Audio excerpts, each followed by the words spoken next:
ಓಂ ಹ್ರೀಂ ಭೈರವಿ ಕ್ಲಾಂ ಹ್ರೀಂ ಸ್ವಾಹ. ನಮಸ್ಕಾರ. ಫೆಬ್ರವರಿ 2026 1ನೇ ತಾರೀಕಿನಿಂದ ಒಂದು ವಾರ ಭವಿಷ್ಯವನ್ನು ನಾವು ನೋಡೋದಕ್ಕಿಂತ ಮುಂಚೆ ಕೆಲವು ವಿಷಯಗಳನ್ನು ಹೇಳಬೇಕು. ತುಂಬಾ ಜನ ಹೇಳ್ತಾರೆ, ಸರ್ ನೀವು ಯಾವಾಗಲೂ ಒಂದೇ ತರ ಇಂಟ್ರಡಕ್ಷನ್ ಹೇಳ್ತೀರಾ ಅಂತ ಹೇಳಿ. ನೋಡಿ, ಜ್ಯೋತಿಷದ ಬಗ್ಗೆ ಬಹಳ ಕನ್ಫ್ಯೂಷನ್ಸ್ ಜನಗಳಿಗಿದೆ. ಏನಾಗುತ್ತೆ ಅಂತಂದ್ರೆ ಮೋಸ ಹೋಗ್ತಾ ಇದ್ದಾರೆ, ದುಡ್ಡು ಕಳ್ಕೊಳ್ತಾ ಇದ್ದಾರೆ, ತಪ್ಪು ತಪ್ಪು ಭವಿಷ್ಯವಾಣಿಗಳನ್ನ ಪಡಿತಿದ್ದಾರೆ. ಹಾಗೆ ನಾನು ಏನ್ ಹೇಳ್ತೀನಿ ಅಂದ್ರೆ, ಜ್ಯೋತಿಷ್ಯ ಟೆಕ್ನಿಕಲ್ ಆಗಿ ಹೇಗೆ ಕೆಲಸ ಮಾಡುತ್ತೆ ಅಂತ ನಾವು ತಿಳ್ಕೊಬೇಕು. ಕೆಲವ್ರು ಹೇಳ್ತಾರೆ, ಸರ್ ನೀವು ಜ್ಯೋತಿಷ್ರಲ್ವಾ, ಯಾವಾಗ ಸಾಯ್ತಾರ ಅಂತ ಗೊತ್ತಾಗತ್ತಾ, ಲಾಟ್ರಿ ನಂಬರ್ ನಿಮಗೆ ಗೊತ್ತಾಗತ್ತಾ, ಎಲೆಕ್ಷನ್ ಯಾರು ಗೆಲ್ತಾರೆ ಅಂತ ಗೊತ್ತಾಗತ್ತ ಅಂತ ಹೇಳ್ತಿರ್ತಾರೆ. ಜ್ಯೋತಿಷ ಅದನ್ನ ಎಲ್ಲ ಗೊತ್ತಾಗತ್ತೆ ಅನ್ಕೊಂಡಿರ್ತಾರೆ. ಇದು ಹೇಗಿದೆ ಅಂತಂದ್ರೆ, ಡಾಕ್ಟರ್ ಆದವನಿಗೆ ಕಾಯಿಲೆನೆ ಬರಬಾರ್ದು ಅನ್ನೋ ತರ ಇರುತ್ತೆ. ಯಾವುದೇ ವ್ಯಕ್ತಿ ಕರ್ಮದಿಂದ ದೂರ ಹೋಗಕ್ ಸಾಧ್ಯ ಇಲ್ಲ ಒಂದು. ಮತ್ತೆ ಭವಿಷ್ಯವಾಣಿಗಳನ್ನ ಯಾವುದೇ ವ್ಯಕ್ತಿ ಆಗ್ಲಿ, ಜ್ಯೋತಿಷ್ಯಕ್ಕೊಂದು ಲಿಮಿಟೇಷನ್ ಇದೆ. ಲಾಟ್ರಿ ನಂಬರ್ಗಳು, ಯಾಕೆಂದ್ರೆ ಬೃಹತ್ ಪರಾಶರ ಹೋರಾಶಾಸ್ತ್ರ ಆಗಿರ್ಬೋದು, ಯಾವುದೇ ಗ್ರಂಥವನ್ನು ತೆಗೆದುಕೊಂಡ್ರೆ ಕರ್ಮಕ್ಕೆ ಅನುಸಾರವಾಗಿ ನಡೆಯೋ ಘಟನೆಗಳನ್ನ, ಮೇನ್ ಪಾಯಿಂಟ್ಸ್ಗಳನ್ನ, ಜೀವನದಲ್ಲಿ ನಡೆಯೋ ಘಟನೆಗಳನ್ನ, ಮೇನ್ ಇವೆಂಟ್ಸ್ ನಾವು ಫೈಂಡ್ ಔಟ್ ಮಾಡ್ಬೋದು. ಬಿಟ್ರೆ ಹಲವಾರು ವಿಚಾರಗಳಲ್ಲಿ ನಾಳೆ ಏನ್ ನಡುತ್ತೆ, ಈ ಕ್ಷಣಕ್ಕೆ ಏನ್ ನಡೀತೆ, ಈ ತರ ಚಿಕ್ಕ ಚಿಕ್ಕ ವಿಷಯಗಳನ್ನ ಜ್ಯೋತಿಷ್ಯದಲ್ಲಿ ನಾವು ತಿಳ್ಕೊಳಕ್ ಆಗಲ್ಲ ಅಂತಲ್ಲ, ತಿಳ್ಕೊಳಕ್ ಬೇಕಾಗಿರುವಂತಹ ಅದರಲ್ಲಿ ರಿಸರ್ಚ್ಗಳಾಗ್ಲಿ ಇನ್ನೊಂದಾಗ್ಲಿ ಇಲ್ಲ. ಯಾವುದೇ ಗೌರ್ಮೆಂಟ್ ಇಂದ ಆಗಿರ್ಬೋದು, ಇನ್ನೊಂದಾಗಿರ್ಬೋದು, ಯಾವುದೇ ಇದಕ್ಕೆ ಸಹಾಯ ಇಲ್ಲ. ಎಷ್ಟೋ ಜನ ದೊಡ್ಡ ದೊಡ್ಡ ಜ್ಯೋತಿಷರುಗಳು, KN ರಾವ್ ಅಂತವರು ಸ್ವಂತ ಖರ್ಚಿನಲ್ಲಿ ರಿಸರ್ಚ್ಗಳನ್ನ ಮಾಡಿ ಕೆಲವು ಪ್ರಿನ್ಸಿಪಲ್ಸ್ ನ ಕೊಟ್ಟಿದ್ದಾರೆ. ಸೊ ಅದ್ರ ಬೇಸ್ ಮೇಲೆ ನಾವು ಭವಿಷ್ಯ ಹೇಳ್ತಾ ಇರುವಂತದ್ದು. ಸೊ ಹಾಗಾಗಿ ಜ್ಯೋತಿಷ ಟೆಕ್ನಿಕಲ್ ಆಗಿ ಹೇಗೆ ವರ್ಕ್ ಮಾಡುತ್ತೆ ಅಂತ ತಿಳ್ಕೊಬೇಕು. ಜೊತೆಯಲ್ಲಿ ಜ್ಯೋತಿಷ ಹತ್ರ ಹೋದಾಗ ನೀವು ಹಿಂದೆ ನಡೆದಿರೋ ಘಟನೆಗಳನ್ನ ನೋಡಿ ಹೇಳಿ ನಿಮ್ಮ ಲಗ್ನವನ್ನ ತಿದ್ದಬೇಕಾಗತ್ತೆ. ಸುಮ್ಮನೆ ನಿಮ್ಮ ರಾಶಿ ಮೇಲೆ ನೀವು ಕೊಟ್ಟಿರೋ ಡೇಟ್ ಆಫ್ ಬರ್ತ್ ಮೇಲೆ ಯಾವ ಕಾರಣಕ್ಕೂ ಹೇಳಬಾರ್ದು. ಅದು ಜ್ಯೋತಿಷ ಅಲ್ಲ.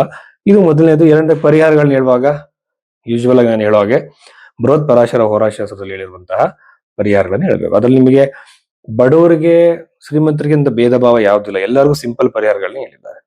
ಈಗ ಮಂತ್ರ ಜಪಗಳು, ದಾನಗಳು, ಆಮೇಲೆ ಇನ್ನು ಸಿಂಪಲ್ ಆಗಿರುವಂತಹ ಸ್ತೋತ್ರಗಳನ್ನು ಹೇಳೋದ್ರಿಂದ ಕೂಡ ಕರ್ಮದಲ್ಲಿ ಬದಲಾವಣೆ ಆಗುತ್ತೆ ಅಂತ ಋಷಿಗಳೇ ಹೇಳಿದ್ದಾರೆ.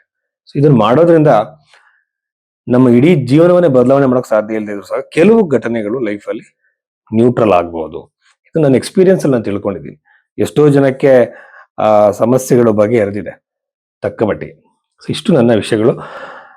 ವೃಶ್ಚಿಕ ರಾಶಿ 2026 ಫೆಬ್ರವರಿ 1ನೇ ತಾರೀಕು ನಂತರದಲ್ಲಿ ವಾರ ಫಲದಲ್ಲಿ ನಾವು ವೃಶ್ಚಿಕ ರಾಶಿಗೆ ಸಂಬಂಧಪಟ್ಟಂತೆ ನೋಡೋದಾದ್ರೆ, ವೃಶ್ಚಿಕ ರಾಶಿಯ ರಾಶ್ಯಾಧಿಪತಿ ಕುಜಗ್ರಹ ಒಂದು ಉಚ್ಚ ಸ್ಥಾನದಲ್ಲಿರುವಂಥದ್ದು. ನನ್ನ ಒಂದು ಕ್ಯಾಲ್ಕುಲೇಷನ್ ಪ್ರಕಾರವಾಗಿ ಅತಿ ಹೆಚ್ಚು ಸಂಚಾರಗಳನ್ನ ಮಾಡ್ತಾರೆ, ಶಾರ್ಟ್ ಜರ್ನಿಗಳನ್ನ ಮಾಡ್ತಾರೆ. ಅದು ಪುಣ್ಯಕ್ಷೇತ್ರಕ್ಕೆ ಮಾಡ್ತಾರೆ, ದೇವಾಲಯ ಸ್ಥಳಗಳಿಗೆ, ಸುಂದರವಾಗಿರೋ ಸ್ಥಳಗಳಿಗೆ ಭೇಟಿ ಕೊಡುವಂತ ಸಾಧ್ಯತೆ ವೃಶ್ಚಿಕ ರಾಶಿಯವರಿಗೆ ಖಂಡಿತವಾಗ್ಲೂ ಇದೆ.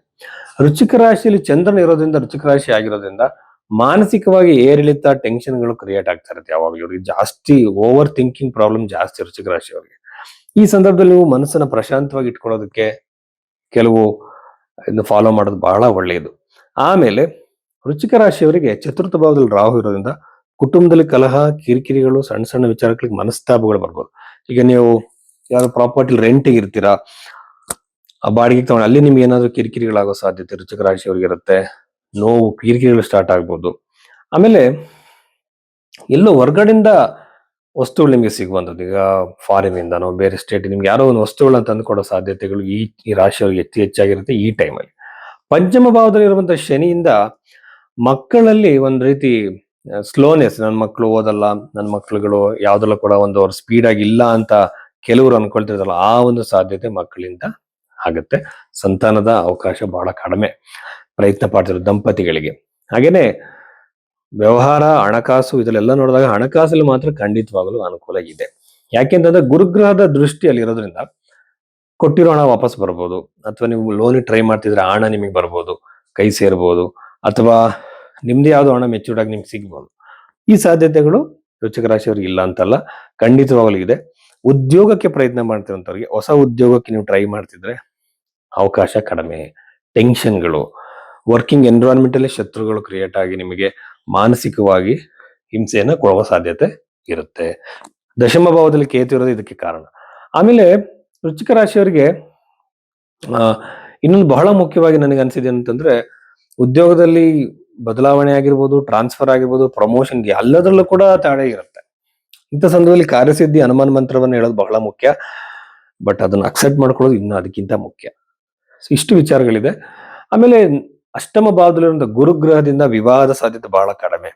ಆ ಈ ಶುಕ್ರ ಗ್ರಹ ಕೂಡ ಒಳ್ಳೆ ಪ್ಲೇಸ್ ಇಲ್ಲ.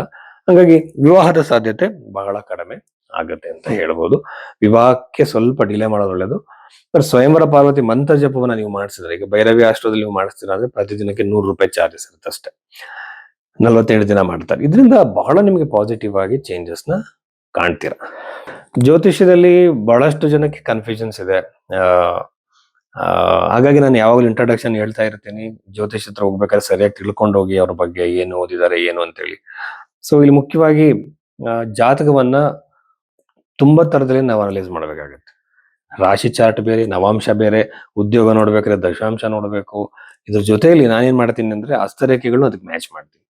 ನನ್ನ ಪ್ರಿಡಿಕ್ಷನ್ ಕ್ಲಿಯರ್ ಆಗಿರ್ಲಿ ಅಂದಿಲ್ಲ. ಹಸ್ತರೇಖೆಗಳಲ್ಲಿ ಟೈಮ್ ಪೀರಿಯಡ್, ಜಾತಕದಲ್ಲಿ ಟೈಮ್ ಪೀರಿಯಡ್, ಪ್ರಶ್ನೆಶಾಸ್ತ್ರ ನೋಡಿ, ಈ ಮೂರನ್ನು ನಾವು ಕಂಬೈನ್ ಮಾಡಿದಾಗ ಈ ಘಟನೆ ನಡೆಯುತ್ತೆ ಅನ್ನೋದಕ್ಕೆ ನಮಗೆ 90% ನಮಗೆ ಇಂಡಿಕೇಶನ್ ಸಿಗುತ್ತೆ. ಆ ಬಗೆಯಲ್ಲಿ ಸೈಂಟಿಫಿಕ್ ಆಗಿ ಮ್ಯಾಚ್ ಮಾಡ್ಬೇಕು. ಇದನ್ನ ಕೆಲವರು ಜಾತಕನ 10 ನಿಮಿಷದಲ್ಲೇ ಇಡೀ ಮನೆಯವರೆಲ್ಲ ಹೇಳ್ತಿರ್ತಾರೆ. ಅದನ್ನ ಯಾವ ಕಾರಣಕ್ಕೂ ನಂಬಬೇಡಿ. ಜಾತಕ ನೋಡೋಕೆ ಟೈಮ್ ಹಿಡಿಯುತ್ತೆ. ಅದು ಟೈಮ್ಗೆ ಆ ತಾಳ್ಮೆ ಕೇಳೋರ್ಗೂ ಇರಬೇಕು. ಜ್ಯೋತಿಷಿಗೆ ನೀವು ಟೈಮ್ ಕೊಡಬೇಕು.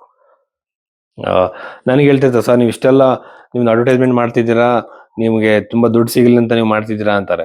ನಾನು ಒಂದ್ ದಿನಕ್ಕೆ 10 ಜನಕ್ಕೂ ಕನ್ಸಲ್ಟೇಷನ್ ಕೊಡೋಕ್ಕಾಗಲ್ಲ. ಭಾರತದಲ್ಲಿರೋ ಜನಸಂಖ್ಯೆ ಎಷ್ಟು, ನಾನು ಎಲ್ರಿಗೂ ಕನ್ಸಲ್ಟೇಷನ್ ಕೊಡೋಕ್ಕಾಗಲ್ಲ. ಇದೇನಂದ್ರೆ ನಾವು ಲಿಮಿಟೆಡ್ ಜನಗಳಿಗೆ ಲಿಮಿಟೆಡ್ ಜಾತಕಗಳನ್ನ ಮಾತ್ರ ನೋಡ್ಬೋದು. ಹಾಗಾಗಿ ಇದು ಬಿಸ್ನೆಸ್ ಪರ್ಪಸ್ಸಿಗಲ್ಲ, ಒಂದು ಒಳ್ಳೆಯ ವಿಷಯಗಳು ತಿಳಿಸೋಣ ಅಂತೇಳಿ ಅಷ್ಟೇ. ಇದಕ್ಕೋಸ್ಕರ ನೀವು ಭೈರವಿ ಆಶ್ರಮ ಸಂಪರ್ಕ ಮಾಡಿದ್ರೆ ನಿಮಗೆ ಜಾತಕವನ್ನು ಈ ಬಗೆಯಲ್ಲಿ ನೋಡಿ ನಾನು ಮಾತಾಡ್ತೀನಿ. ನಮಸ್ಕಾರ.